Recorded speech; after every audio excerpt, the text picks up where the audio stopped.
Hello and welcome. You are at a local candidate forum hosted by the Yamhill County Employees Association, and I'm so happy to see a full house. Give yourself a round of applause. So this is democracy in process, and I'm so happy to have a full house. My name's Annette Madrid. I am a Yamhill County employee. I put this together. And I just want to give a little shout out to our Board of Commissioner candidates that we are seating this evening, and then also to make you aware we have at least one in the audience, but same place, same time next week here at the Senior Center. We will have all 5 of the judicial candidates, and they have all said that they are coming. So next Tuesday here, 6:30, same time, same gas station. Please come if that is your interest. Same format, questions from the audience. And just to be clear, in terms of how we run these forums typically, our moderator is Michelle Mathis, a 17-year employee of Yamhill County, where when you used to call the county switchboard, you got her, and she got you right through to that person or whatever. So I'm very tickled to have Michelle assistant today. So talk to you about that. We are live streaming. Shout out, thank you to KLYC and Dave Adams. Also to Caroline O'Brien, who is going to edit this and put it, edit for brevity, not cut anything out, through for her website, eFlora Vecino. So thank you, Caroline O'Brien. Then I do have Mrs. Stanfromovich here to make a statement. She will address you.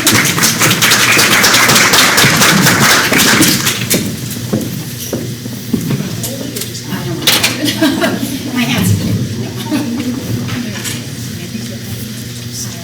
Can you hear me? Is that okay? No. Okay, how do we turn this up?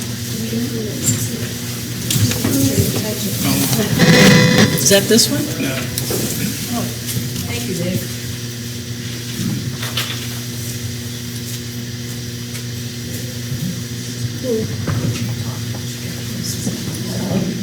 Is that better? Okay, that's way better.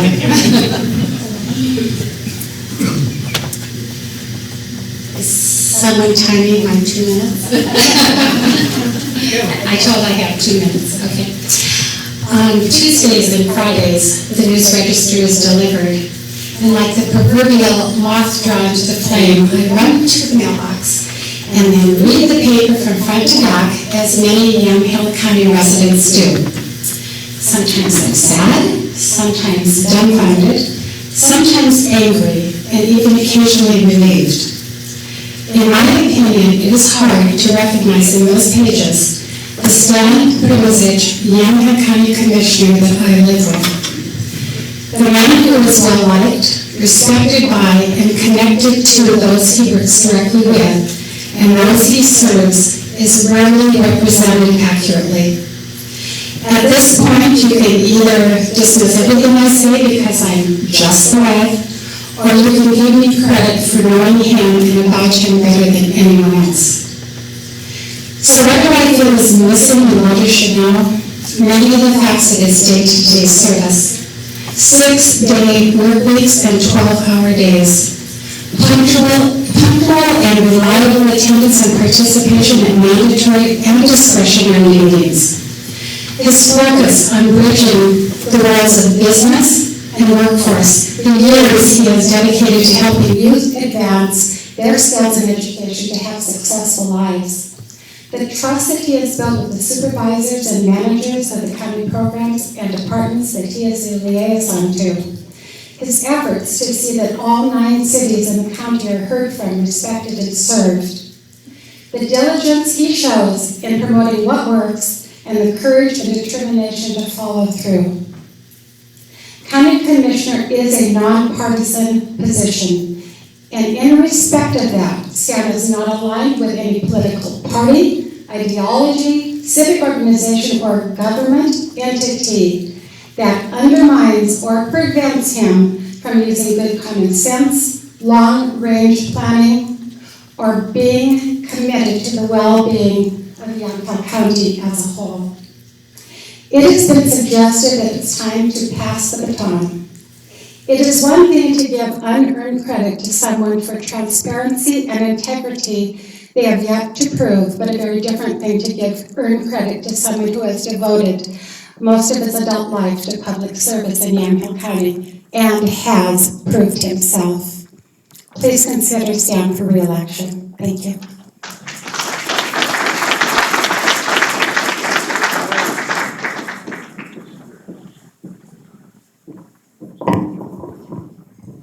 Thank you. For those of you, sorry, I'm tangled up here, who've been wondering why we have a vacant 4th seat, I got an email from Jason Yates about an hour ago, and he asked that I share this with you. I deeply apologize.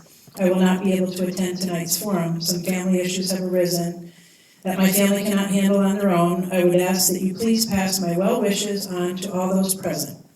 I would also like to have the opportunity to answer any questions from the attendees. If you could send me the questions at the end of the night, I will gladly post my responses for all to see. If you are still having a second event in May, I will make sure to attend. Thank you, Jason Yates. So we are live streaming, so Mr. Yates, take notes. And then sadly, not too sadly, but I mean, he will recover. Mr. Wall, David Wall, who is our other candidate, fell shortly after these invitations went out about 5 weeks ago and dislocated a hip and broke 3 ribs. So he has been in contact with me. He fully intended to attend, but due to pain and mobility issues, which I think many of us in the audience can appreciate, he sends his regards, but his regrets. So that being said, we will proceed with Mr. Kula, Ms. Williams, and Mr. Rojas, and let's give them all a good round of applause.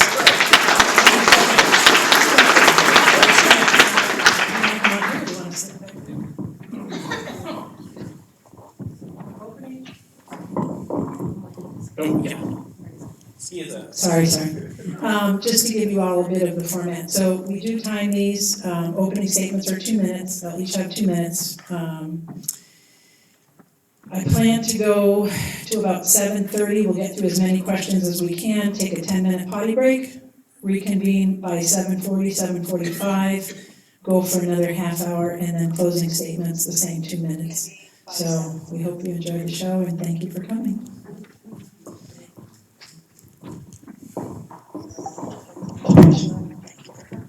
And again, thank you for being here. It's so wonderful to see all of you here. I'm Casey Kula. My brief bio, and I'm going to go through this all really quickly so that there's lots of time for your questions. I was born and raised in Lincoln City. I studied biochemistry and ecology in Washington State. I worked as a plumber and then started an organic farm here in Yamhill County with my wife in 2006. And I've been doing that work ever since. I'm running for county commissioner now because Yamhill County needs a leader who's thoughtful, experienced with rural land use issues, ready to plan for our shared future, and can work positively with people from all backgrounds in the county.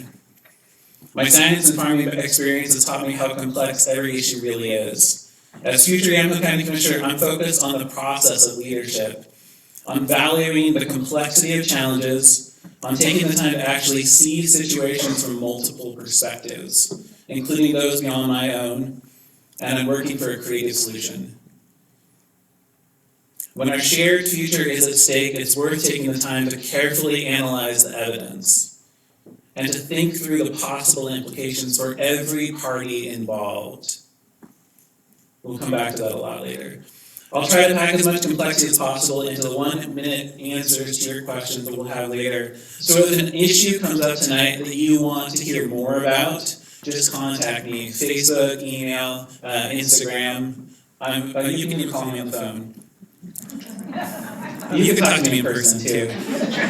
But the thing is that I'd also like to hear your thoughts on the issue, as my perspective is always open to new information and thoughts on important issues in our community. As Wayne, we were just talking about new perspectives. So thank you very much, and let's get back to it. We're going to go fast. Oh, okay. Yeah. I don't move fast with these shoes. This is Chelsea, and I'm passing it off to her. Thank you. My husband saw me in these shoes and said, "What?" You want to look calm. I guess. So my background, I'll do the same as Casey, just sort of go through it briefly. I was born and raised here in Oregon, and I was raised in Clackamas County, between the cities of Canby and Molalla, and in a rural agricultural area much like our own here. My husband and I moved here 8 years ago, and my husband went to work as a social worker for Shannon Youth and Family Services, and we lived in Newburgh for 3 years. And then we moved to Dayton for about a year and a half, and then we've been here in Windmill for 4 years, and I joke that we're just trying out every single city in this county. So currently I work at Oregon State University, where I teach public presentations and speech undergraduate students. I'm about to graduate on June 16th with my master's degree in communication and adult education. I look at everything primarily through the lens of an educator, and this example here, running for county commissioner is new for me, but I'm comfortable in that I am approaching it from an educator's lens. I'm running for county commissioner because I care about the next generation here in Yamhill County. I believe in collaboration, and voters have a primary role in the governing of what happens in this county. I believe in respecting all people, races, ethnicities, genders, socioeconomic status. I believe that the county government plays an integral role in the quality of life for all of our community. I do not believe in sitting on the sidelines and hoping for change. I am not afraid of conflict or hard work. I've learned through my career that conflict and hard work are what make growth and change possible. At the same time, I think that leaders need to have the skills necessary to work with people from all different perspectives and backgrounds. And I'm a little bit unique in my situation here than my co-panelists because I'm not running against either of them. So this is better for me. But I can promise you that I would be able to work with either of them because that's what I've been trained to do and what my background lends me towards. Right now, our country and our county is in the middle of a shift that's going to require more than ever the ability to be transparent and proactive and adept at conflict. Our county commissioners are responsible for the oversight of a $140 million budget that directly impacts the livability of our citizens on a day-to-day basis. So it's important that we simply not view this election as a vote for an individual, one seat, but understand you're voting for members of your team. Thank you.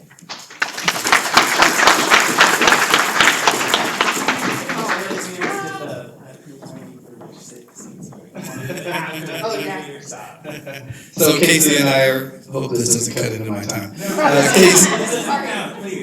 Casey and I are both running for position 1, and Chelsea's running for position 3. I might have to lower this because I'm shorter than both of them, but, oh, thank you. I'm just going to take this off.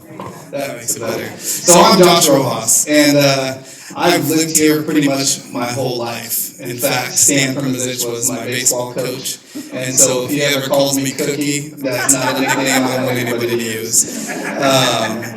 But I have a vested interest here. I not only work for the county and get to experience the challenges that families face as a care coordinator. I work with all the different agencies and different systems within the county, so I see what our families are facing. And for me, it's a vested interest. I grew up here watching my grandfather as an advocate, and as a college professor here at Linfield for 31 years. I always tell people, Clancy Hendricks is somebody who set a standard for me. Somebody who set an example on investing into your community, serving others first. And for me, that's gone a long way. And I didn't realize, I guess, until we started getting into this process that I had made a decision a while ago when I got to shadow John Kitzhaber to see the impact that one person can have on a community, on a state. And it was important for me to do that. And so working for the county, I get to do that on a daily basis. I get to serve the community. I get to work with different agencies. I get to try to make things better. But I also see the challenges that are being faced. And for me, there's a lot that needs to be changed. There's a lot that needs to be worked on together. Collaboration, you'll hear me say that word a lot. That is something that's important to me. Because this is what makes this, I think, election so great, is it is nonpartisan. So we have that opportunity to work together, put those differences aside, and actually make some changes. And you're going to hear from all three of the candidates. It's good to see that you have a youth movement here, people who really want to invest back into the community that shaped us. Because for me, that's important. With having 6 kids all together, 5 at home, to me I have a vested interest, so that future is paved for my own children. And I want them to have the same experiences and be impacted the same way that I did. Because I wouldn't be here standing in front of people today if it wasn't for this community that gave me that opportunity and that shaped my thinking and that shaped my ability to serve others. So I'm excited for this. I said we're going to have a lot of fun tonight. Obviously, we're already laughing. Hopefully, it's not at us. But I appreciate you guys coming tonight, and hopefully we'll answer your questions. Thank you.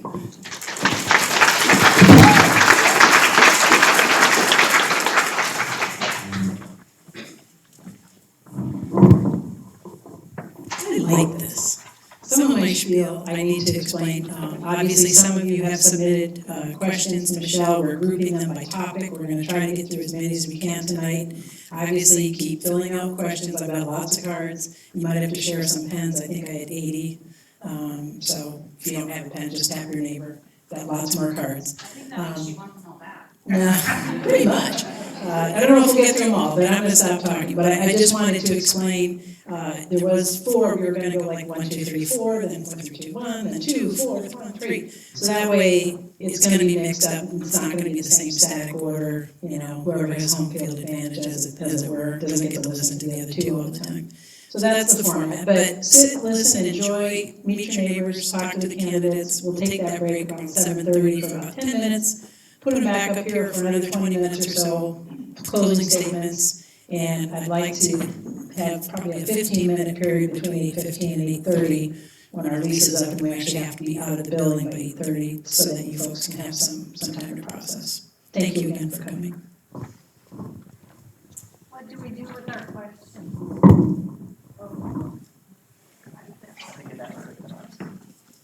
And I'll probably just keep walking around and hang out. How's that? Michelle, this is why but all right. I'll stay at the back of the room and keep walking around. Do I need a microphone? Can everybody hear me if I just talk loud? Use the microphone. Use the microphone. Okay. So I kind of grouped questions by the most popular, so we will start there. The Yamhill's West Sider Trail. Do you support it? How will it be funded? And how do you understand it will be maintained?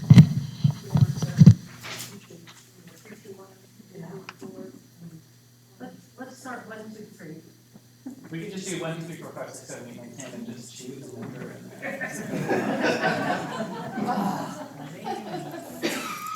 Sure. Actually, you know, I was guessing that we would get that one, so let me find my. You want my answer rather than me just talking. All right. As future Yamhill County Commissioner, I will work to develop safe bike and pedestrian routes connecting communities in Yamhill County. But as a rural resident and farmer, I want to keep those routes running along existing roads and highways so as not to increase the interface between commercial farming and public, which brings with it real safety and security risks on all sides. I'm going to just repeat that. Real safety and security risks on all sides. My priority for trails is to provide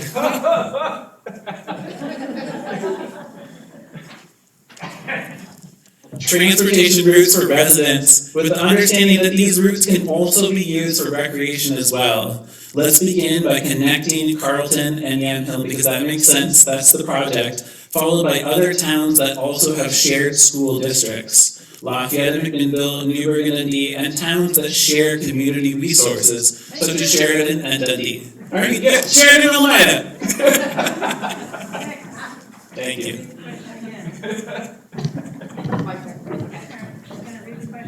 Okay. Okay, the Yamhill West Side Trail, do you support it? How will it be funded, and how do you understand it will be maintained? Okay. If you review the concept of the Yamhill Trail, the concept plan, it states on its cover, in partnership with Yamhill County. I find it unfortunate that despite this, the trails continue to be utilized as a divisive tool in our local politics at the expense of the work of dedication of hundreds of volunteer hours since 1991 when it initiated. Based on the evidence available, I see nothing glaring now that does not have the potential to be rectified with sincere compromise. So in regards to paying for it, the plan does state, although it isn't specific, it does state that it should be paid for through state and grant funds. I do hear, though, and understand farmers' concerns and feel that the members of the trail and the county will make every effort to address them. I can't imagine that this amount of time and energy with volunteers would be put in to go to waste at this point. It's important to note that this initiative has been being worked on since 1991, more specifically, the plan started to initiate in 1998. This is a long-term commitment that tells me that this has not been done in haste or without careful consideration or without the support of the county. I anticipate that it'll probably be funded until, or it will be maintained through folks who are with. Bye-bye. That's my first one of the night. Okay. That's too big for my back. Not cookie. So from my understanding is that it'll be funded by state, federal, and grant dollars. I also know too there'll be some upkeep when it comes to providing security for it, which is our local sheriff's department. Knowing that they're already squeezed right now for positions, I think that that's something too that I would take into consideration. Now, I know that there are farmlands and concerns coming from those people that own those properties. I think that's something we need to make sure that if we are supporting this, we're taking that into account, because the security part can play a big role with so many people coming in and out. From what I see so far, I would be in support of it, and I'm going to just come out and say that. I still think there needs to be a lot more digging as far as how we're going to fund things like those sheriff's positions that are going to manage that. But I think that it can be done, and again, that collaboration effort to make sure that those things are in writing first before those transactions are completed.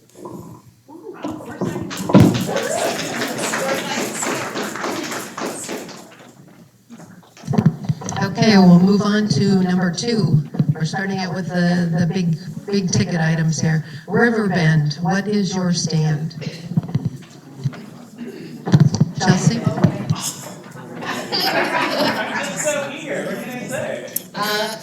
I met with the Zero Waste folks and have spent some time looking at their website, and I support their initiative to bring down our waste to, I believe it's less than 90% in the landfills by 2024. And I really believe that we need to work on trying to find ways to eliminate the amount of waste in landfills, and that we can try to shoot for zero waste and educating our community in ways to deal with our waste better than just putting them in landfills.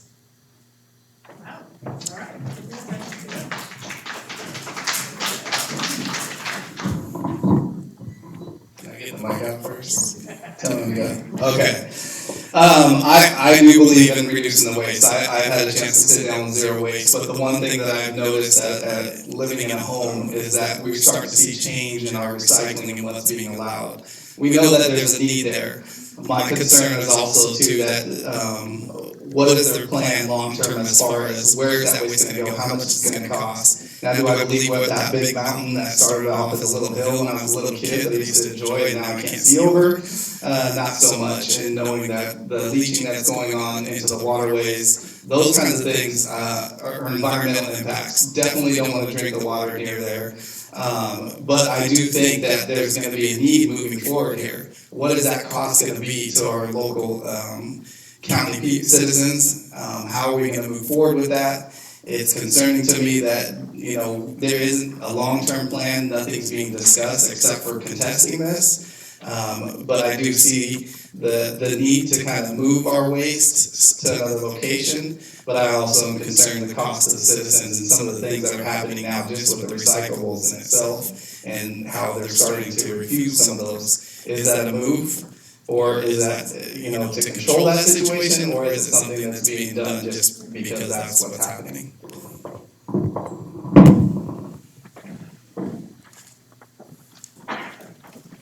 Not on the count. Is this too rushed? 1 minute, should I increase it? No, it's Did I get it? Yeah. You guys are No, it's good. They're sweating, okay. We like this game. Maybe we'll slow it down a little bit on round two then. That's right. I'm just gonna wait until they're. Thank you, Beth. The Riverbend landfill was originally conceived in a different era. Before the development of landfill liners, before knowledge about seismic dangers in the Northwest, and before awareness of migratory species and critical habitats. It was also not originally intended to grow indefinitely. At this point, the landfill has exceeded its useful purpose in our county and become a detriment to our landscape, more than a benefit to our community or our economy. The Oregon Supreme Court will imminently, as in any day, release a finding on the landfill and farm impacts, which may require the county to reconsider permitting the expansion. As Commissioner, I will pursue legal measures to halt future expansions. I will also actively pursue zero waste, as they've talked about, alternatives for local businesses and for household-based solutions. But I want to come back to that farm impacts, because when that's decided, it'll be a big, big thing for Yamhill County and all land use decisions. So we're going to have to brace ourselves for that one. Why not be done, right? Let's go on to the next one.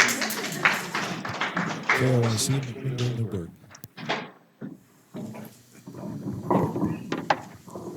I knew it was my turn. You're gonna get the microphone first.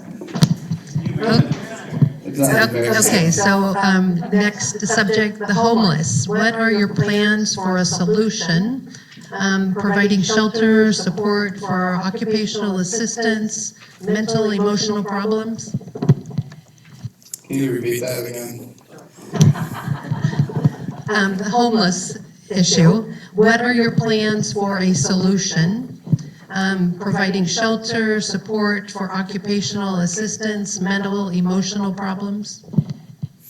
Well, that sounds like a two-part question, but I'll answer as best as I can. Obviously, the term of homelessness is, I think, for a lot of people defined as what we can see. It's much bigger than that. We're talking about affordable housing when it comes into play, too. Right now, I feel like if we try to band-aid the problem, it's going to cost us more in the long run, just trying to find these small, simple solutions to house. Because homelessness, from what I see in my work experience, you have families that are being displaced and living with other family members, and they're considered homeless by the school's definition.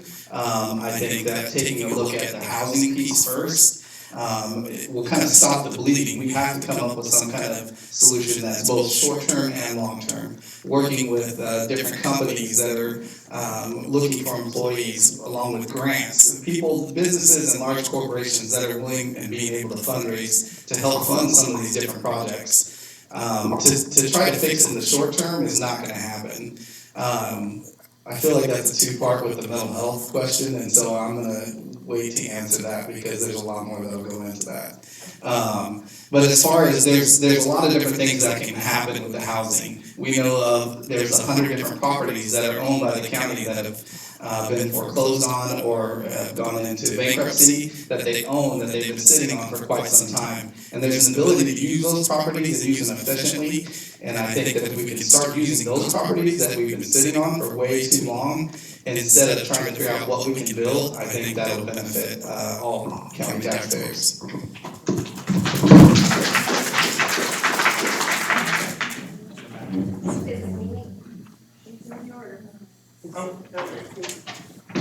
So can you repeat the question again? Are we gonna do that, or, yeah? Sounds good. It's a long one. It's a violation. Totally. Should we just go with the first part of it? It's the same question to everybody. You can't slice it up. Get to what you get to it. Okay, so the homeless issue. What is your plan for a solution for providing shelter, support, for occupational assistance, mental, emotional problems? So I know people experiencing homelessness in our community, and they communicated a message consistent with what I've come to understand about homelessness.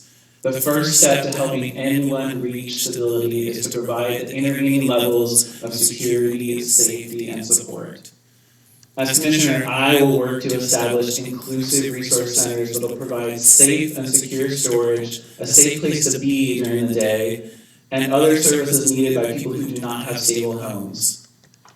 I will reach out to leaders across the region to ensure that similar services are being offered everywhere, ensuring that Yamhill County does not become overtaxed in its services.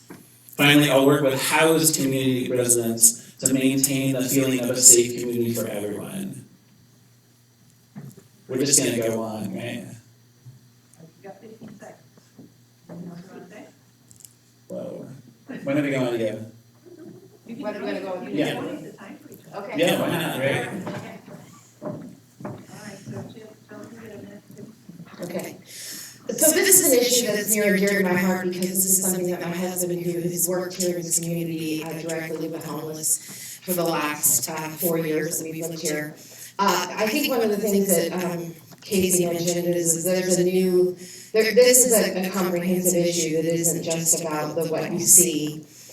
Last year in Los Angeles, 8,000 new people became homeless. We're seeing more and more people living in their cars. We have a vehicular homeless problem here. What I'd like to do as county commissioner is make sure that we do find a place for people who are living in their RVs and or cars.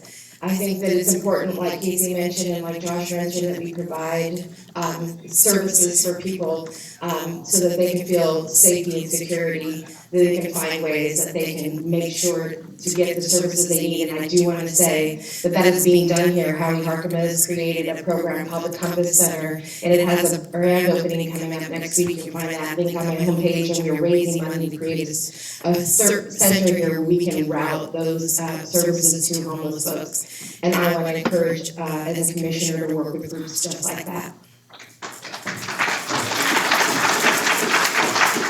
So you have 15 seconds to go. He gave you his 15. You did it. You ready? Next question. Okay, the next is public transportation, and I have a couple of comments that I would like to read because they're very specific. When will you start awakening to the needs of the elderly and disabled? We need help in the transportation system for our independence and our emotional well-being. And when are you going to recognize the 4,700 people up from Hill Road? We need an extension on Route 2 now.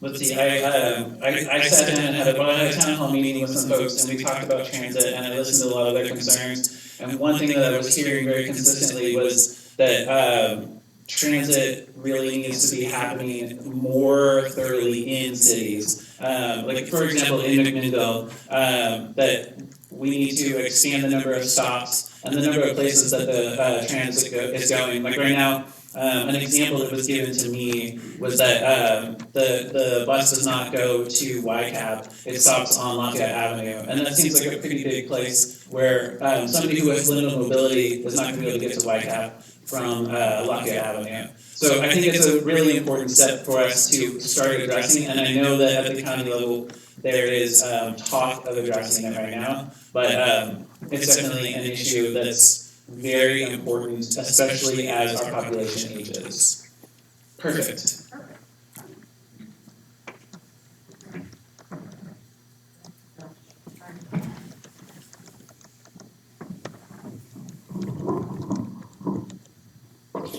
So the transit thing here, I'm going to educate you first, okay? Right now, their focus, and I just found this out when I met with Friends of the Bus, 60% of their focus right now going into this budget process for transit is for regional. That means connecting to those larger outside areas. And 40% is for the local.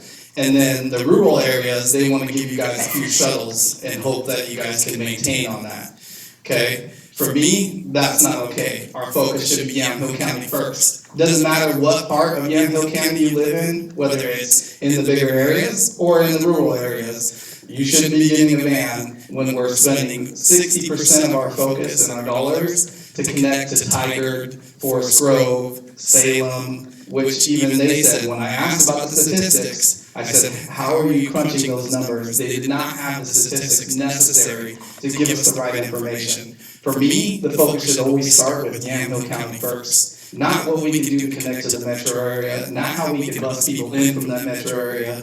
If we need people to fill those jobs, there are people perfectly capable of doing that in those rural areas. That's where our focus should be, not connecting to those metro areas, but looking out for our own communities first.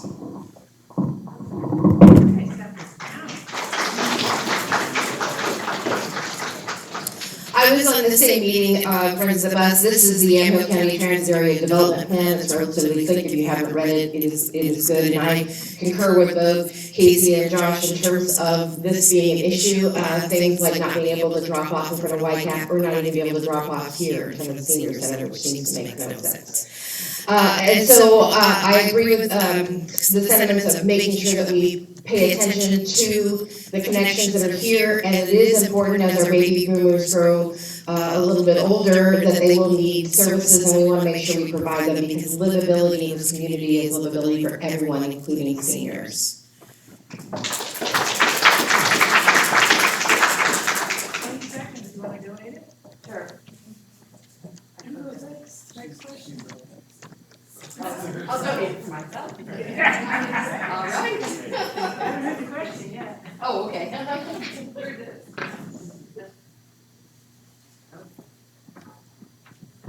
So this one is a little long, so I'm just going to go ahead and read it. In what ways could you encourage the strengthening of restorative justice practices in Yamhill County? An example, juvenile victim offender restitution opportunities as an alternative to incarceration, use of victims panels, community service opportunities, etc., either through policy or personal leadership and idea sharing. Okay. So this is a favorite topic of mine. I actually have done a speech on eliminating mass incarceration at the local level. I believe that starts with voting in our judges. That's the first thing we need to do. We need to pay attention to the way that we approach crime in this country and also recognize that there is implicit bias and there are problems within our communities where we look at crime is in a punitive way. And so I'm completely in favor of all of those things. And there are many pilot programs, one in Eugene right now, where they are doing restorative justice, and I believe in putting money into keeping people out of jail.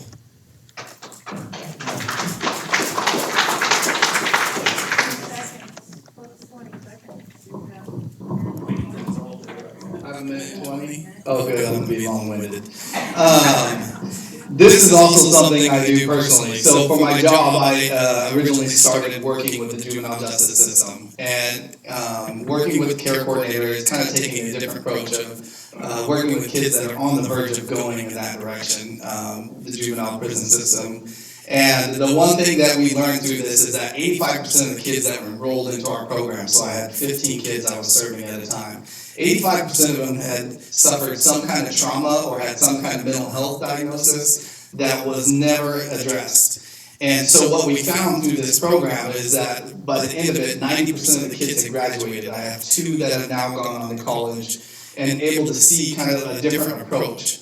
A lot of this is making a change using evidence-based models. It's changing the way we look at things, because putting kids into that juvenile prison system or the juvenile detention center is actually a higher cost than looking at alternative programs. And I know that some people are like, well, you know, they are criminals. There are cases where kids may not be able to be reformed, but in a lot of what we do, we haven't seen a lot of that yet. Using these alternative programs is a cost savings. Not everybody sees that because sometimes it's out of sight, out of mind, looking at what we're doing behind the scenes. I think that it's a great approach to make those changes, not only as a taxpayer myself, but also as somebody who has seen these kids restored and being able to go on and be contributing members to our society. For me, that's a big benefit in seeing that. Pouring that money, again, it's a huge savings cost. You're talking about some of these programs costing $30,000 a month to house some of these kids. So as opposed to 10, 12,000. That's, I thought I got it every time.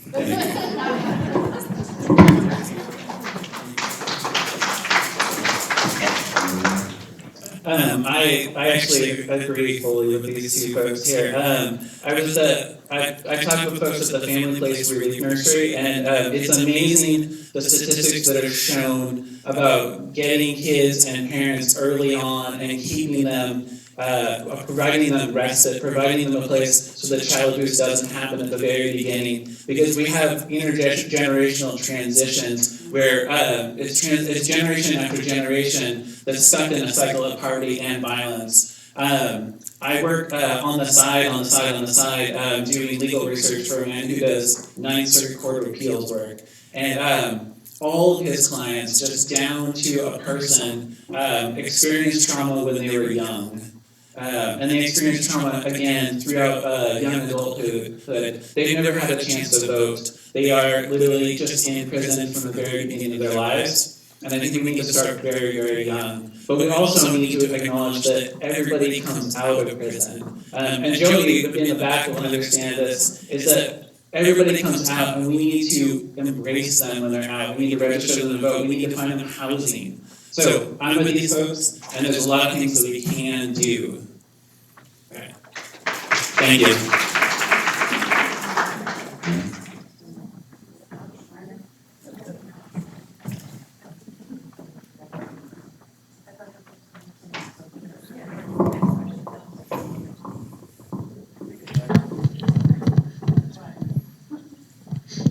Last year's employee contract negotiations left county employees feeling disrespected, undervalued, underappreciated. The incumbents are aware of this. What would you do to improve employee management relations? Employees are the backbone of the county public service. So here's something that didn't get covered, and I'm going to be completely public with this. Our Yamhill County employees were willing to take 1.5% instead of the 2%. Pay increase for labor management meetings. And what that is it allows our employees to work with management, meeting on a monthly basis in order to solve some of the issues that are happening within county operations. Okay, the amount of turnover that's happening has a lot to do with environment, has a lot to do with management issues, and that is nothing but a higher cost to taxpayers. Okay, because any smart business person knows it's going to cost you more in the recruitment process before you can get any kind of benefit out of an employee. It takes almost 6 months to train them before you get any kind of productivity out of them.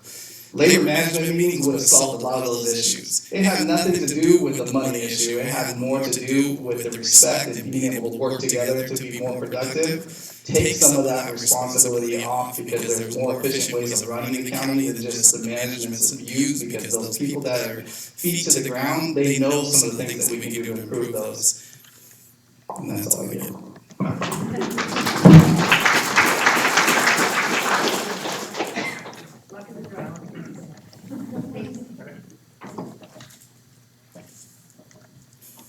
So I'm not in the county employee union, but when I talk to, I've talked to I think every county department head in this election cycle, and the very consistent thing, as Joshua spoke to, is employee retention, especially experienced employee retention.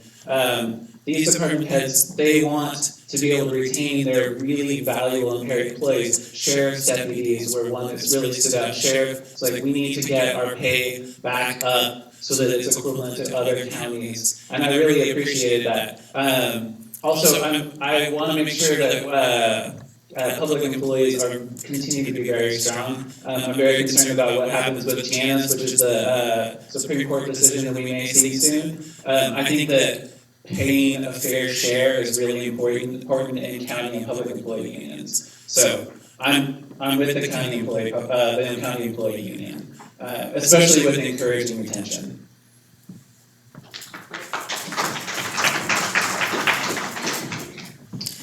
I also concur with Josh and Casey. I believe that the county employees are the backbone and what run our community here. I am also a steward for the Coalition for Graduate Employees Oregon State, which is to say that I have spent the last 2 years bargaining, negotiating for the rights of the graduate employees Oregon State. So I do believe that one of the things that we can do to do this is to follow Commissioner Rick Olson's lead and do a comprehensive benefit and salary study.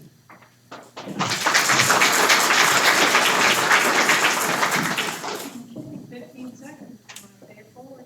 Sure is. Might be. Oh, that was quick. It's 7:30. Let's take a break. Hey. 7:30.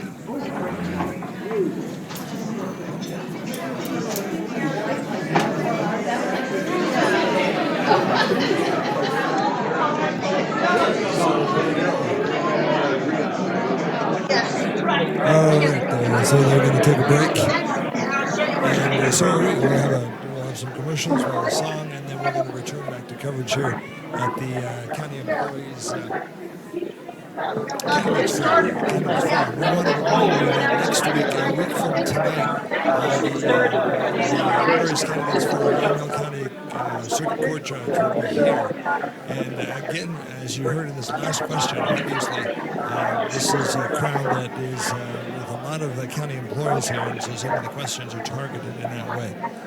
We do want to mention that incumbent commissioners Mary Starrett and Stan Permazich are not able to be here tonight because of other commitments. We're going to have another program on KLIC specific to talk to those two candidates to get their questions on the issues. And what we'll do is some of the questions that we'll be asking those commissioners, the incumbent commissioners, are the questions that have been asked tonight to give them an opportunity to provide you some of those answers. So be listening for the times that we'll have that particular show on the air.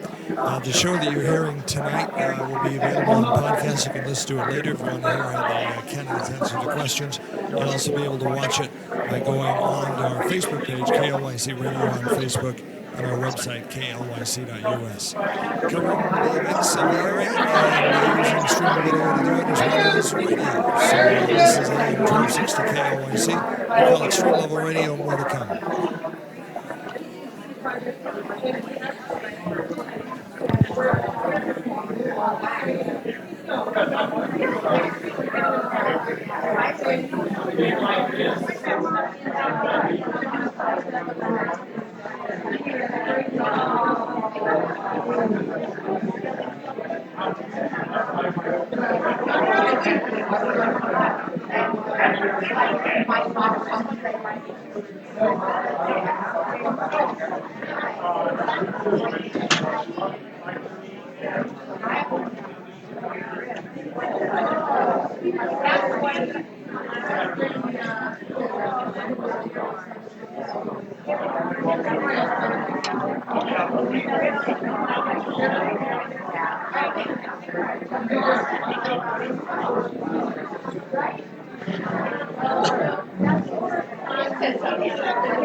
That's my office. Oh, okay, great, yeah, I'll give you a call tomorrow.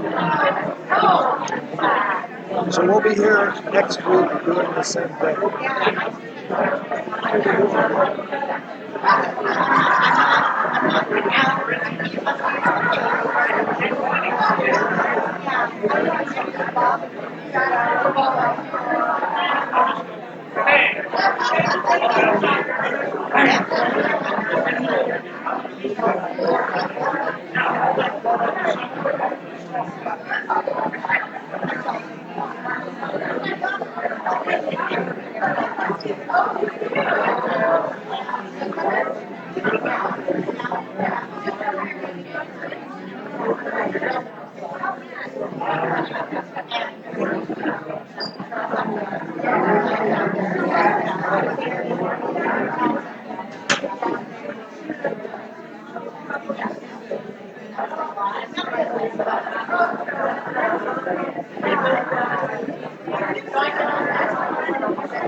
If everybody could please be seated.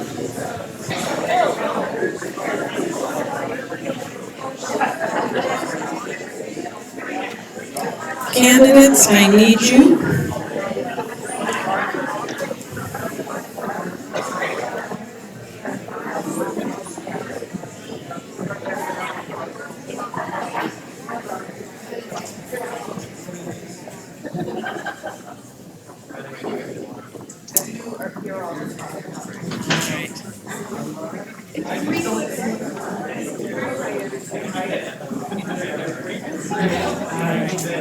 Thank you again, everybody, for coming. Just to clarify, this event was hosted for the general public by the Yamhill County Employees Association. We're very happy to see this kind of turnout. Apparently, there was some confusion, so I'm just going to restate for anybody that came late or didn't quite understand. All 7 candidates, the 2 incumbents and the 5 people running for these 2 positions for Yamhill County Board of Commissioners were invited. Our 2 incumbent commissioners pled previous engagements. I did offer alternate dates. They were not able to make any of them. But what I do have is, drum roll please. I have a commitment from 6 of the 7 to agree to do another town hall in Newburgh at the Newburgh Cultural Center, mark your calendars, Wednesday, May the 2nd. And so you'll have 6 out of 7, 2 of which who are not here tonight promised me that they would be there. So I have it in writing, they will be there, 6 of the 7. I'm sorry? Mary is unable to attend. Time? I thought the same time, 6:30 to 8:30-ish. It's a much larger venue. And as a service to our Hispanic community, we will have 1 or 2 translators. So we are inviting everyone to come. Anybody that needs assistance with translation for their questions, we will have people on site who will offer that service. Can we thank Annette too for doing that?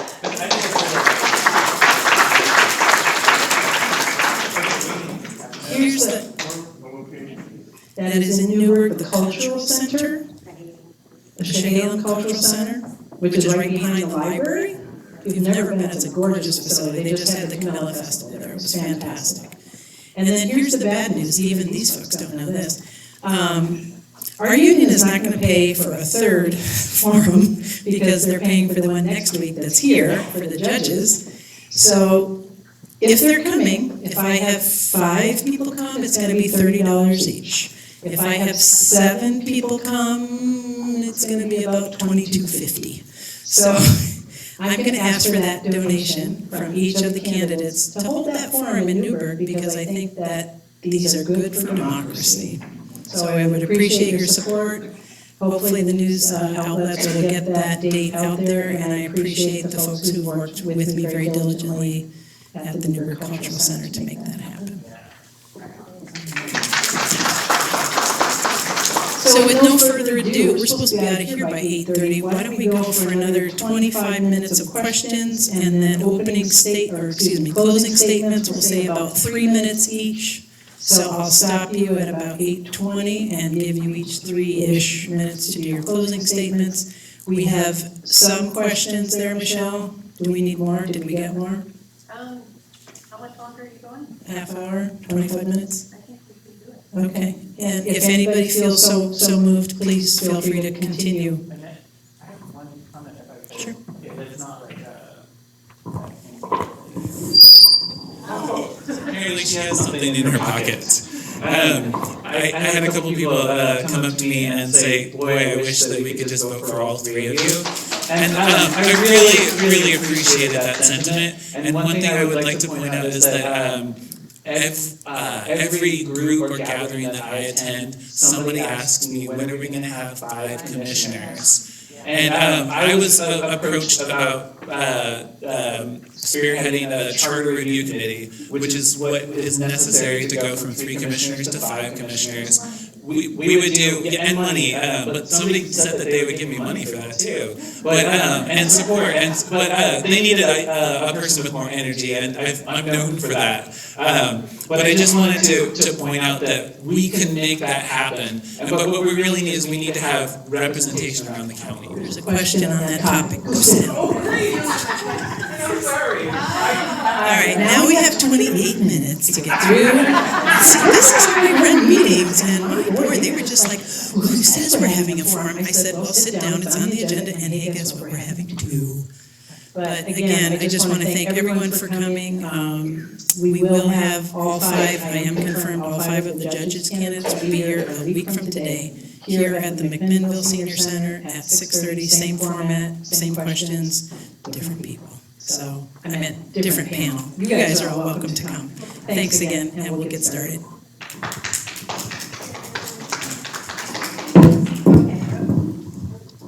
All right. Hit me with it. I will try to be a little bit louder. Okay. It has been suggested that Yamhill County go to district representation rather than at large, and that the number be increased to 5 by reducing salaries from $89,000 to $55,000 each to maintain same cost to county. Please comment on this suggestion. I agree. Thank you.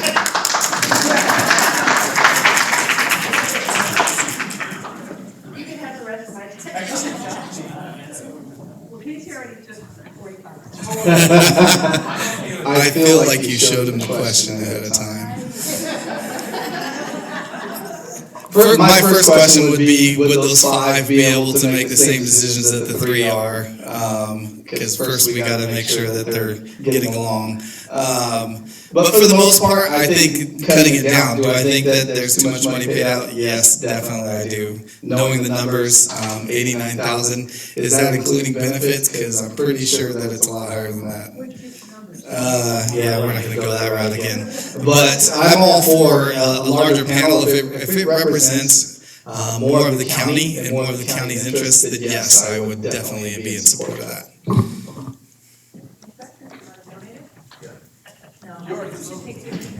We should take 15 seconds away from me. Definitely.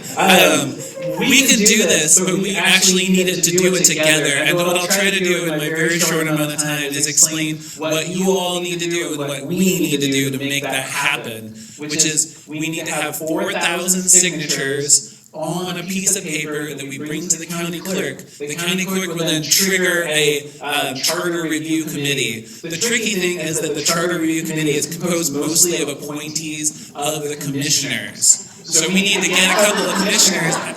It's funny how they're not here, and so I feel comfortable saying this. We need to have people who are on board with a new future. So let's work on that. And then we'll put it up to a vote, and a newspaper in the area has committed to covering it very positively. So we've got some help. Yeah, positive note.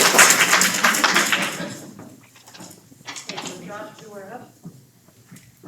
And then Casey, and then Chelsea. Okay.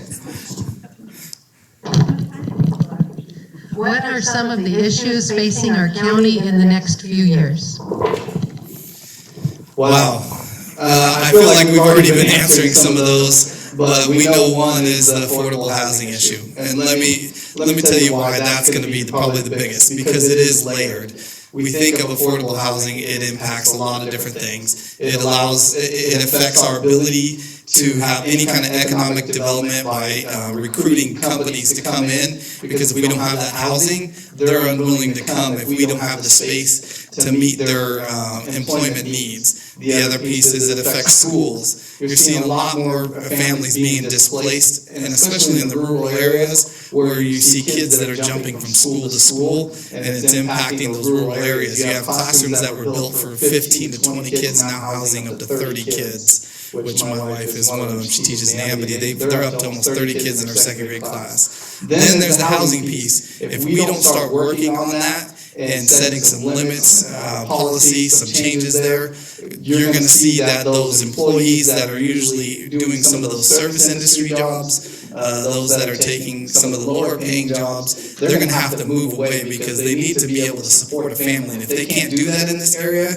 with paying the average is $952 a month for rent alone. 30% of the families are making just under $35,000 a year in Yamhill County. 52% of those household incomes are paying 30% of their income to just rent in itself.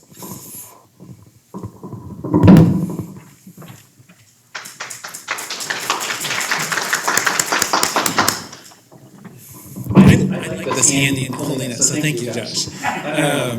So I actually wrote these things down because I really felt like I wanted to carefully articulate it. So one of the big things that I feel like is Portland metro area growth. People talk about it to me all the time. It's the underlying issue for many of the challenges and issues that arise in Yamhill County today. And over recent years, I've watched Yamhill County react to each issue in isolation rather than beginning the process of long-term planning and envisioning that takes into account the growth of the region that's going to happen. As Commissioner, I will engage the community in a conversation about what we value about life and work in Yamhill County so that we can work to preserve those qualities while we prepare for the inevitable changes to come. By intentionally planning for growth, we can make positive choices about who we want to be as a community, and then we take specific steps towards that goal. All right. Thank you.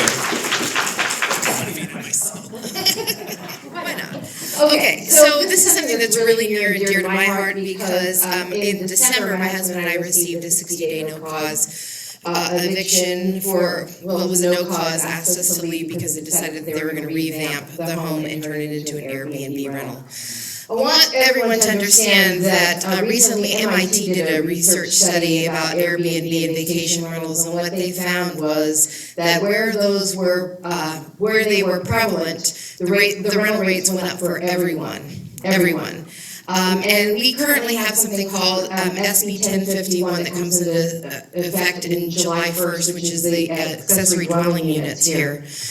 And we were allowing accessory dwelling units, and right now we have a very simple process. It's very cheap and easy for people to do that, and I'm concerned that this is something that while we thought that was initiated so that we could help affordable housing, in the end for hospitality-driven communities, it's going to have the reverse effect. And so I think we need to take a hard look at the policies in each one of our counties and our municipalities, and the county needs to see how they can fund enforcement and those issues.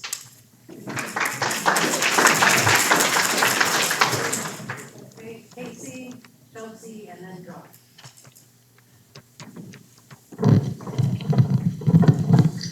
Society is starting to shift to wanting evidence-based facts and proof to things that are or are not working. Example, programs, finance, policies, regulations.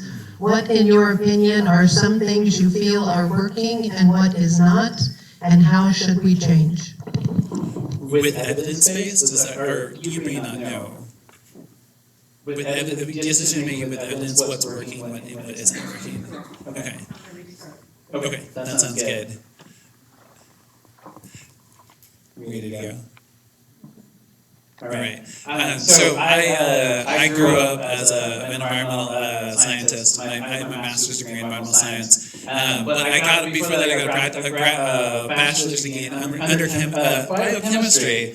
And in there's no variable you can't control. But when I went into the ecology world, I discovered that every variable you can't control. There's nothing. And so there's no common sense approach. You can't think, oh, these things are related to each other. It developed, it instilled in me this profound appreciation for evidence-based decision-making, which the county really needs when they're making these big decisions for the budgets, for union negotiations, and for land use decisions. I think we can just leave it at that.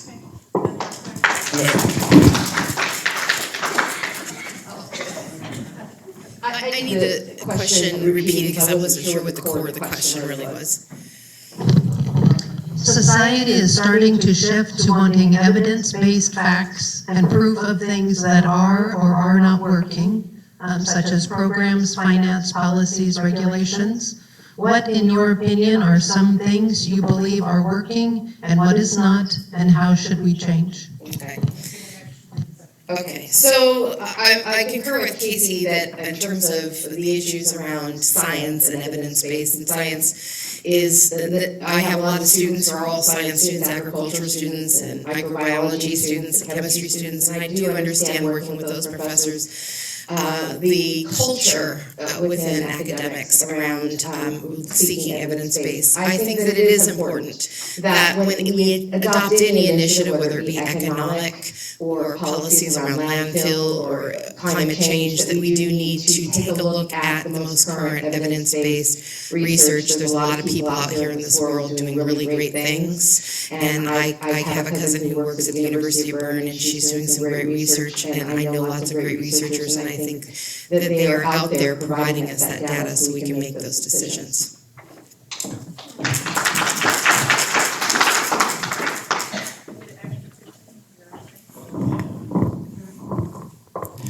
So again, working for Yamhill County, we use evidence-based as far as operations and the program that we run. And it shows that it works when you can still meet your legal mandates with all the different agencies and different programs that are involved and still have an outcome that's positive and that meets the needs of all the different requirements that are coming.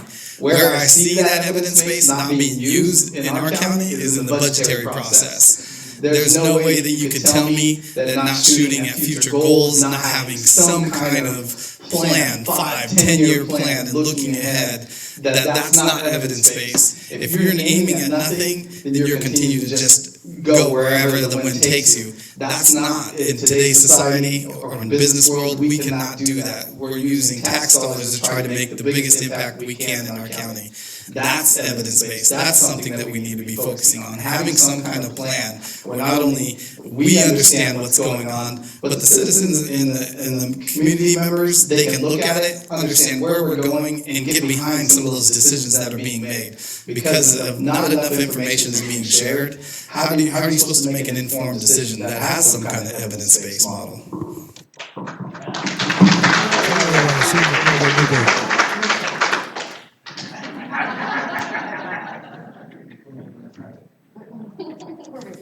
Okay, so Chelsea, Donna, Casey. It bears on public safety, homeless issues, success of educational programs, and other issues. Therefore, what will you do to strengthen the delivery of mental health services to county residents? That's a great question, and I think there's a lot of things that Yamhill County does well where that's concerned. Where I think there's a concerted effort. My husband does work for Yamhill County Mental Health. And I have had the opportunity to talk to Josh a lot about what he does, and I think that there are a lot of things that we're doing that we just need to invest in doing more of. We just need more of those folks who are there for wraparound services. One of the things I think we could do is offer a detox center here, which I know is something they've been talking about, and some of the judicial things that we spoke about earlier, restorative justice, that can also help. So those are some things that I would encourage and support.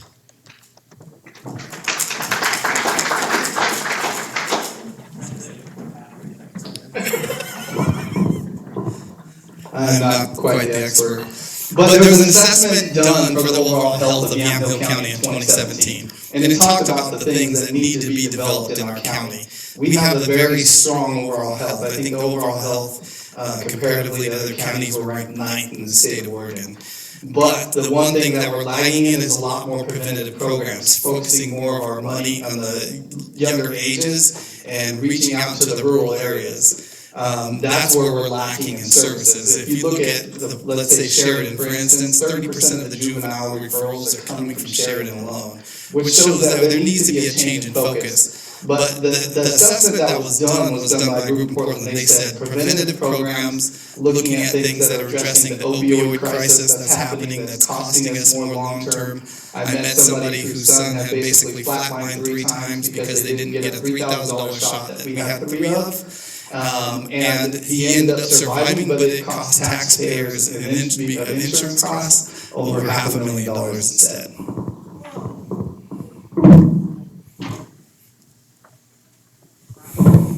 It's so great going after, I was saying, after the expert or the person who's more knowledgeable than me, but this is, so Josh, I feel like is very right about this, in that when I go around, I meet with a lot of people in the county, or I ask them to talk to me, basically. And I met separately 3 days in a row with folks in Newburgh who are totally different. City councilors, Newburgh High School, and a business leader downtown, and they all said, we need mental health services from Yamhill County, specifically for Oregon Health Plan patients in Newburgh. And when I went to the Newburgh High School, you know what they said? We have space right here. It's a secure, it's a lockdown space where students can go in when they want to, but people can come in from the public. It's totally safe. How awesome! This is really needed, especially as well in the West Valley. I think that it should be co-located, mental health counselor services with the Family Place Relief Nursery. So we can do things to improve mental health in the county. Sorry. Oh, no applause? It makes me feel better.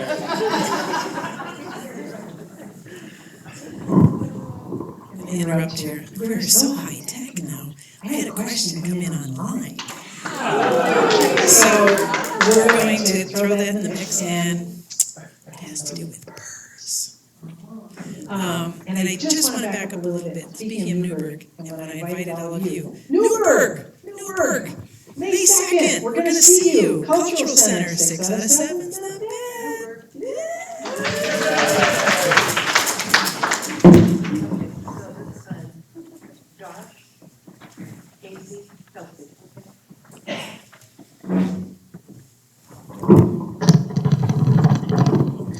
After the last major school shooting, it was found that had there been communication between the school, home, and police sheriff, there could have been a far different outcome. Recently, there was a threat at Mac High School, and as a parent of a disabled child, I kept him home since he is most vulnerable. How would you address this?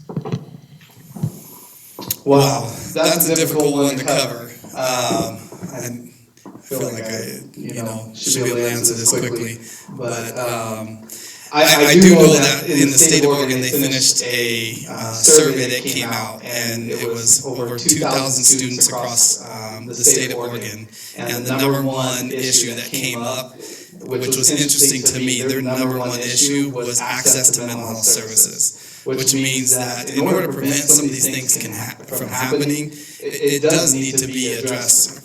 Obviously, it sounds like from a mental health level, being able to address a lot of those issues. We know with the increased class sizes, there's no way for them to be able to manage all those different things on a day-to-day basis. For us, reducing the cost of contracts to the schools, which basically you pay to play as far as contracts go, we should be reducing those costs with grants and being able to integrate our mental health services into those school districts. Without a huge cost or hit to the schools who are already struggling as it is.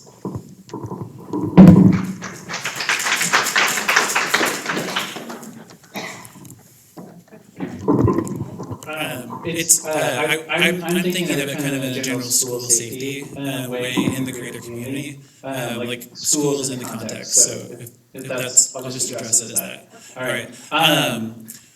So again, I think that school safety is very, very important because we can't learn if we're in fear. I mean, we can't be healthy if we're in fear, right? It's just, it's a part of evidence-based culture. But what I think we can do, oh my gosh, I totally am blanking right now. Excuse me.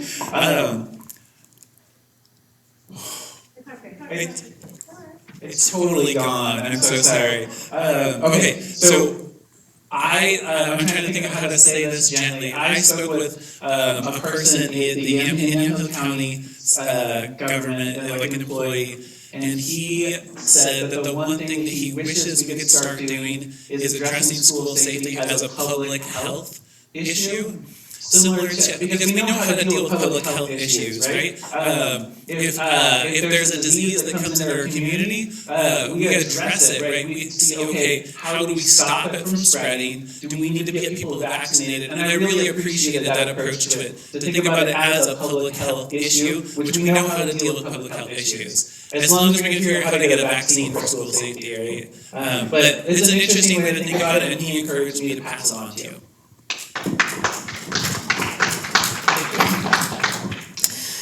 As an instructor at Oregon State University, this is something that I deal with every day. In fact, we also had a recent incident where someone was posting violent messages about what they were going to do on our campus, and we received an alert. I currently have 2 students, the one this term and one last term, that were involved in active shooter situations while they were in high school. There's a lot of trauma for the students who are involved and have been involved, and this is a very serious issue. And while we sort of debate in our country about gun rights, I think there's some real issues that need to happen in terms of how do we address safety from a literal standpoint. One thing I saw was safe rooms that are now created for classrooms that students can evacuate into. Also, school safety resource officers and better protocol, working with the county, each municipality. I think we should have a school safety committee that streamlines our protocol around safety in school, especially with regards to shooting guns in school and the safety issues that our students are dealing with. So that, thanks. So ultimately, I think it's a combination approach. We know that this is a comprehensive issue. Mental health, as Josh mentioned, but we have some real issues around what do we do every day. We're still sending our kids to school. There's still doors that are open. We need to have cameras. So there's some things that we really need to take a look at to make sure that we're handling the real life reality of what we're dealing with.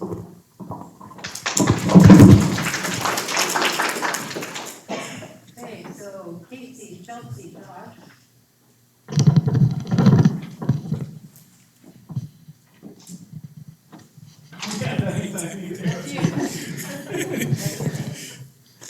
I was busy writing an answer to a question that hasn't come yet, right? Okay, this one's very, very simple or very complex, depending on how you look at it. Okay. PERS. Yes! I think you did give me a little hint. Yes, hooray for the modern world, right? So I believe that county employees have told me repeatedly that the way that they view PERS is that they defer their compensation to ensure a stable and secure retirement, and I really appreciate that perspective on it. And I also believe that the state can work on PERS without taking away from retirees' promises. Hopefully that makes sense. What I'm trying to say, but as a farmer and as a person who works really hard in order to get money for retirement, I would really, really love to see a system that the state or the county can develop for people to actually have retirement who are just simply county residents. And I don't know how that would work, but I fear for so many of my fellow residents, especially younger people, that they're not going to have a retirement because they only have Social Security. And that's a really big issue to me. It kind of haunts me. And I really appreciate the work that unions have done to ensure that their members have retirement, but I think we need to look bigger than that. So hopefully that makes sense to you. Thanks.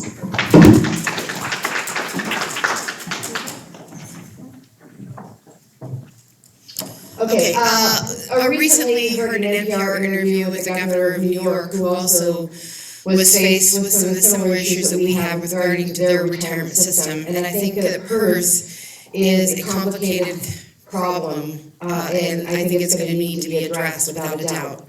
We are, and it's going to have to be addressed at the state level. I in concept believe in PERS, and I believe in, like Casey mentioned, that it's important that we protect the retirement, but at the same time, I know there's some hard decisions that are going to have to be made in order for the budgets to be balanced, and I think our state is going to have to wrestle with that. And I don't think there's any easy answers other than the fact that there are going to be some deep cuts.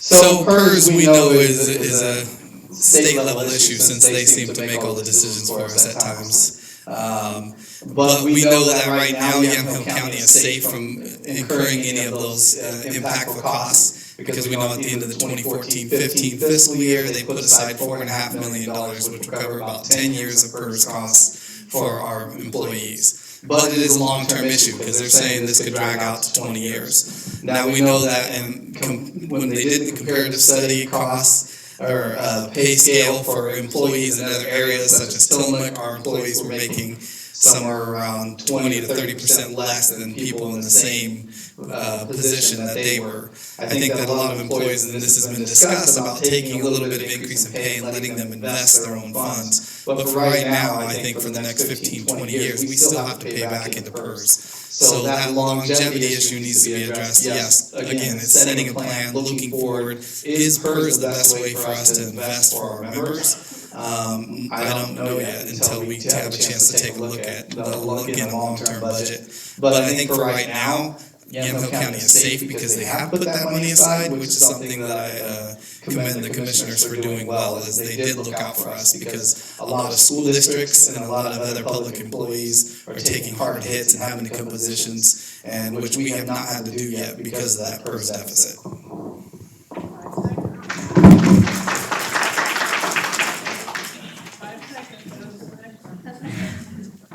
Okay, so Chelsea, Josh, and then Casey.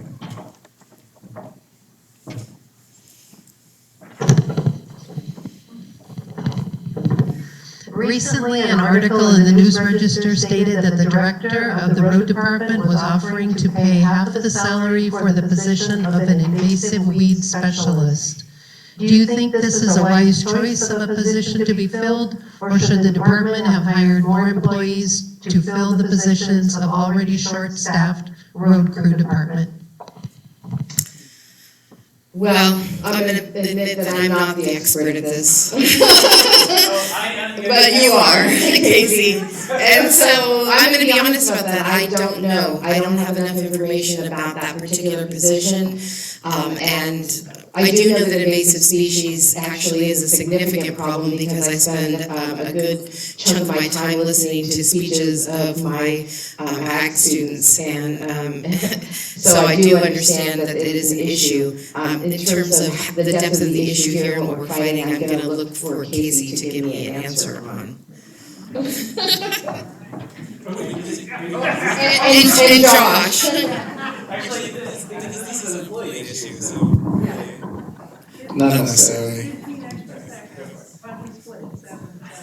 So the invasive species issue, yes. Do I think it's important? Do I think it's okay to take away from the roads department? No. What I do think we need to do is take it away from the county administrator and deputy administrator, combined making $350,000 between the two of them.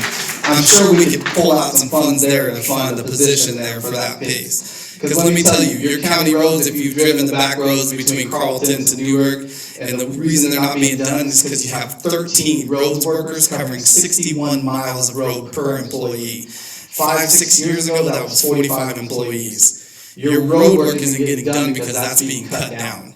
So if you want to discuss salaries and picking up employees and having roads improvement, let's start there first. There are other ways we can look at finding that position, kind of like hiring out another council to handle the negotiations. I think there was, 9 months of negotiations.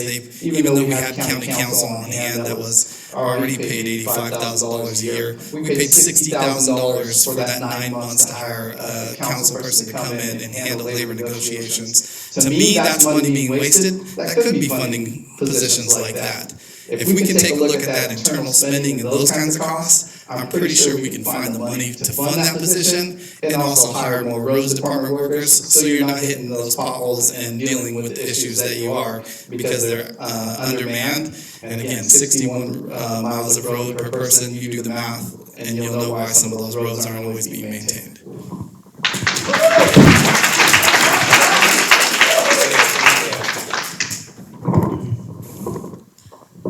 So those of you who lives in rural Yamhill County, can you raise your hand?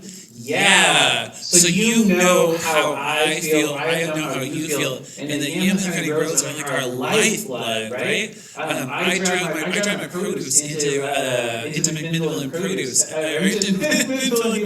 every week on roads that in some cases I actually drive in the other lane because they're so poorly they're so rough. I don't want to make judgments here, but what I really do think we need to do, I think we need to increase the number of staff in the roads department, not on weed patrol, but on taking care of our roads. One thing that I talked with John Phelan about, excuse me, I shouldn't name names, with the road, the public works director, oh my gosh, is that they chose not to pull in money from the state transportation package because he felt like he was keeping up on his 10-year plan of taking care of the roads. And then we have more people than ever driving our roads, and in the farm world, the trucks and the tractors are bigger and bigger, and it just takes a person to drive the roads to see that they are deteriorating, and again, they are our lifeblood. So we do need more people in the roads crew. And I know that it says stop, but it's an issue that's really important to Yamhill County rural residents. So thank you. Thanks for asking the question, whoever that was. It was only 8 seconds. Okay. Okay, so Josh, Casey, and then Chelsea. How can we protect water quality for the future? Oh, that's yours. You're chomping at the bit.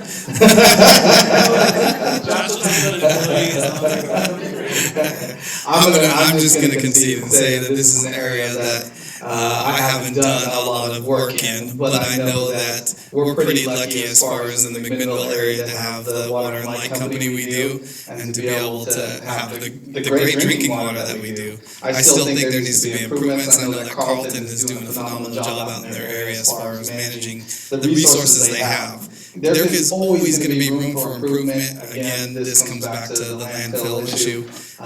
Looking at different things that are going to impact that long term. There's also too with the drinking water and the water itself as a resource. We're looking at the growth that's going to happen as far as the increase in housing that's coming, the building projects, just making good use of those resources. But this is going to be Casey's forte here because I think you sit on the water board, right? We all have a stake in it. All right. Thank you. Extra 5 seconds, Casey. Oh my gosh, it's my turn. Okay, so I do sit on the water board, and I was a plumber when I grew up. And my college degree, I studied a glacier-fed stream and how climate and weather had affected it over time for a community that lived in the North Cascades. So this is very close to home, and I have a couple of really big irrigation wells. But one specific thing that we really need to address as members of a watershed are drain tiles. And unfortunately, drain tiles, so when you want to have better drainage in your field, you put in a drain tile, which is a big plastic pipe that attracts the water and then pumps it out. But what that's doing is it's inhibiting recharge of our aquifers. So every time it rains, we get water that goes into our groundwater, right? Well, this water is being drained out of our fields all winter. It's causing higher stream flows in the winter, and it's causing lower stream flows in the summer. One specific thing that we really do need to address as a community, because each individual farmer can do whatever they want on their land, and that's where community comes in. Let's see. At the county level, each individual community is actually challenged by water. Even in McMinnville, we're working right now on a project to have multiple communities tie into the same water from the Willamette River, because we don't have enough water for the future in our reservoirs in McMinnville's, in the mountains from McMinnville. So there's a lot of issues there, and we need to be aware of them. And we can do it. That's the thing. We can do it.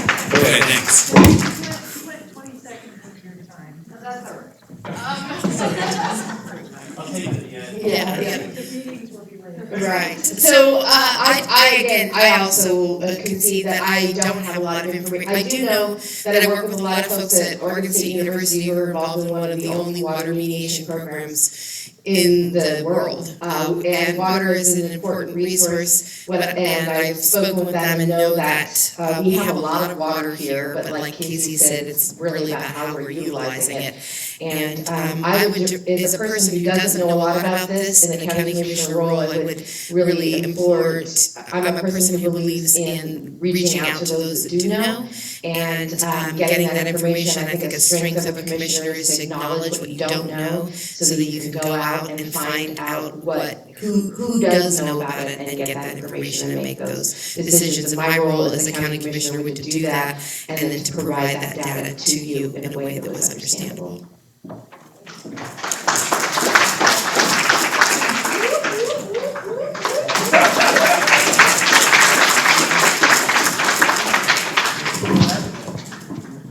Alright, I'm gonna throw it back on you, audience. We're supposed to be out of here in 2 minutes. We're not going to be. So I do want to give them a chance to do a closing statement. I was gonna say 3 minutes, but I think we better cut it to 2 and 2, that's 6, and that means 2. I've got you. Okay. Aaron, are you okay with 8:35? Hearing, maybe she went home, I don't know, maybe we can just stay here.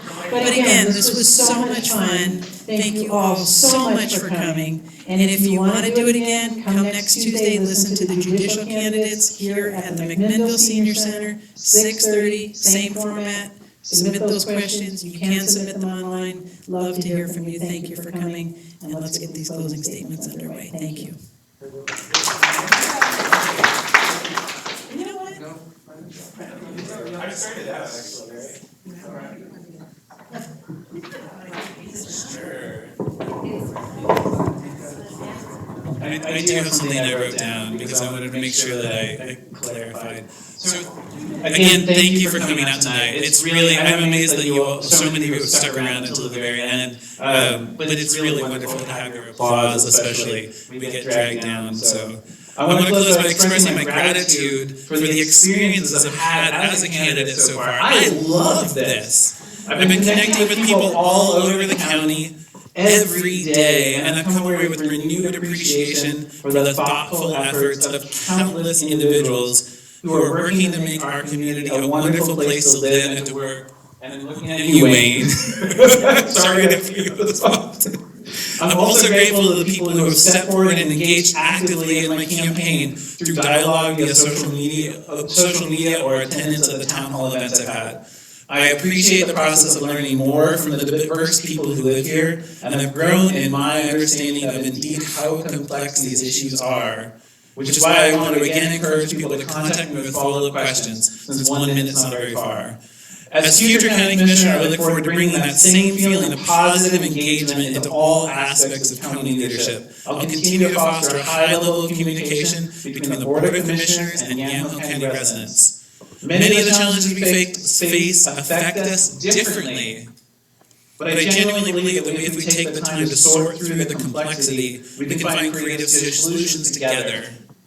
I bring to the role an important background on key issues such as rural land use, and I look forward to partnering with people in other areas of expertise to together walk into our shared future. Yeah.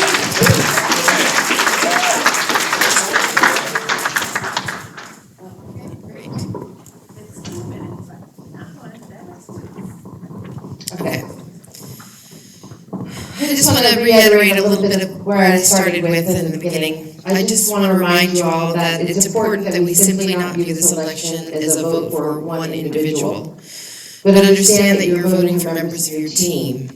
The future is in your hands as you mark your ballot May 15th, and ask yourself what kind of leader will be necessary to fulfill the vision that you hold for your loved ones and your neighbors and your friends. Ask yourself if the current commission is fulfilling that vision for you and if they represent your values and vision for the future. Ask yourself if they've demonstrated the kind of collaborative leadership skills that represent inclusion, diversity, and care for every member of our community. That is voting with your head and your heart.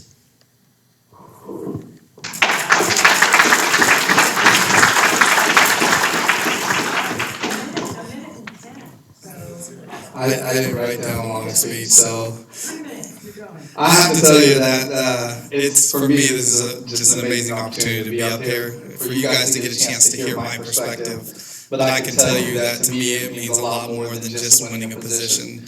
For me, this is, again, I have vested interest. And I've told, my wife can tell you this, I tell her I bleed purple and cardinal being a Linfield alum, but I have to keep that a little quieter now that she's graduated from George Fox. But to me, I have an interest here because I know the foundation that's been laid before me, not just by my grandfather, but by the rest of the people that have lived here their whole lives. The tone they've set, the reason why I've always said that no matter where I moved away to, that this county is my home. I love coming back here. I love sharing this place with people. But I also know, too, there's a lot of issues that we're facing in the future. But I also want to respect that foundation and make sure that stays put. But I also know that in order to do that, we have to make some changes to protect those. But also to be able to move forward, to meet the needs, the growing needs, and a lot of the concerns, especially in those rural areas that oftentimes get ignored. So for me, it's not a matter of, coming out here and saying, please vote for me, but I will try to make as much change as possible for the things that impact us that live in Yamhill County. Not just because I'm saying that, but because it's something that I've always fought for my whole life. Thank you. And pick up some yard signs if you have one already. A big round of applause. These young people. And I really appreciate everybody coming out. If we could move out into the foyer area though, so that we can begin to bottle up all these chairs and clean this room up, I'd really appreciate it. And make sure you avail yourself of the information table. There are brochures, bios, all kinds of good stuff. Hope to see you next Tuesday for the judges. And in Newburgh at the Cultural Center, May 2nd, 6:30. Be there, be square. Okay, there we go. AM 1260 KOS. You heard from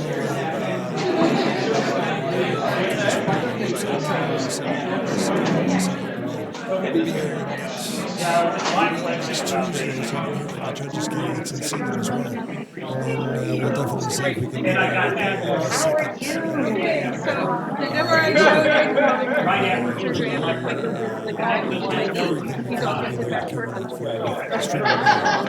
KOIC Newburgh, and we are running behind schedule here at 8:33. We're going to have 2 hours we can